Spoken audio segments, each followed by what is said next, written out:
പഹൽഗാം ഭീകരാക്രമണത്തിന് India operation സിന്ദൂറിലൂടെയാണ് പാകിസ്ഥാന് മറുപടി നൽകിയത്. പാകിസ്ഥാനിലെയും പാക് അധീന കശ്മീരിലെയും നിരവധി ഭീകര കേന്ദ്രങ്ങളിലായിരുന്നു ഇന്ത്യയുടെ ആക്രമണം. ഈ ആക്രമണത്തിൽ 100-ലധികം ഭീകരർ കൊല്ലപ്പെട്ടതായാണ് റിപ്പോർട്ട്. ഇതിൽ ഏറ്റവും പ്രധാനം ജെയ്ഷെ ഭീകരൻ മസൂദ് അസറിന്റെ കുടുംബത്തിലെ 10 അംഗങ്ങളും കൊല്ലപ്പെട്ടു എന്നതായിരുന്നു. ആരാണ് മസൂദ് അസർ?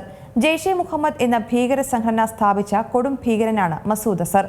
1968 ജൂലൈ 10-ന് പാകിസ്ഥാനിലെ പഞ്ചാബ് പ്രവിശ്യയിലെ ബഹവൽപൂരിൽ ജനിച്ച ഇയാളുടെ മുഴുവൻ പേര് മൗലാന മസൂദ് അസർ എന്നാണ്. ഇന്ത്യയിൽ നടന്ന നിരവധി ഭീകരാക്രമണങ്ങളിൽ ഇയാൾക്ക് പങ്കുണ്ടെന്നാണ് കണ്ടെത്തൽ. പാർലമെന്റ് ആക്രമണം മുതൽ പുൽവാമ ആക്രമണം വരെ നിരവധി കേസുകളിലെ മുഖ്യപ്രതിയാണ് ഇയാൾ. ജമ്മു കാശ്മീരിൽ നിയമസഭാ മന്ദിരം, പഠാൻകോട്ട് വ്യോമതാവളം, ശ്രീനഗർ BSF ക്യാമ്പ് എന്നിവിടങ്ങളിലെ ഭീകരാക്രമണങ്ങളിൽ മുഖ്യ പങ്കാളിയും മസൂദ് അസറാണ്. 1994 ഫെബ്രുവരിയിൽ കശ്മീരിലെ അനന്ത്നാഗിൽ നിന്ന് അറസ്റ്റിലായ ശേഷം 5 വർഷം ഇന്ത്യൻ ജയിലിലായിരുന്നു ഇയാൾ.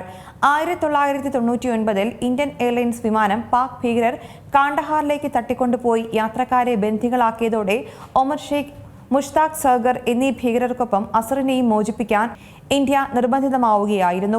തുടർന്നാണ് അൽ ഖ്വയ്ദ തലവനായിരുന്ന ഒസാമ ബിൻ ലാദന്റെ സഹായത്തോടെ ജെയ്ഷെ മുഹമ്മദ് സ്ഥാപിക്കുന്നത്. ഇന്ത്യയിൽ ഭീകരാക്രമണങ്ങൾ നടത്താൻ കശ്മീരി യുവാക്കളടക്കമുള്ളവരെ റിക്രൂട്ട് ചെയ്യുന്നതിലും മുഖ്യകണ്ണി ഇയാളാണ്. ചാവേർ ആക്രമണ രീതി കശ്മീരിൽ പരീക്ഷിച്ചത് മസൂദിന്റെ നേതൃത്വത്തിലാണെന്നാണ് കണ്ടെത്തൽ. മതപ്രഭാഷണങ്ങളിലൂടെ ഇന്ത്യ വിരുദ്ധ വികാരം ആളിക്കത്തിക്കുന്നു. 2019 മെയ് 1-ന് മസൂദിനെ ആഗോള ഭീകരനായി ഐക്യരാഷ്ട്ര സംഘടന പ്രഖ്യാപിച്ചിരുന്നു. 1968 പാക് പഞ്ചാബിലെ ബഹാവൽപൂരിലായിരുന്നു മസൂദ് അസറിന്റെ ജനനം.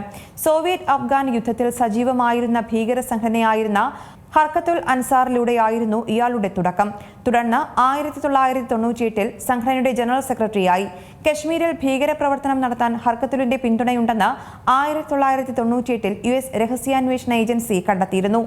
പാർലമെന്റ് ആക്രമണവുമായി ബന്ധപ്പെട്ട് 2001 ഇന്ത്യയുടെ ആവശ്യപ്രകാരം അസറിനെ പാകിസ്ഥാൻ അറസ്റ്റ് ചെയ്തുവെങ്കിലും 1 വർഷത്തിനു ശേഷം വിട്ടയച്ചിരുന്നു.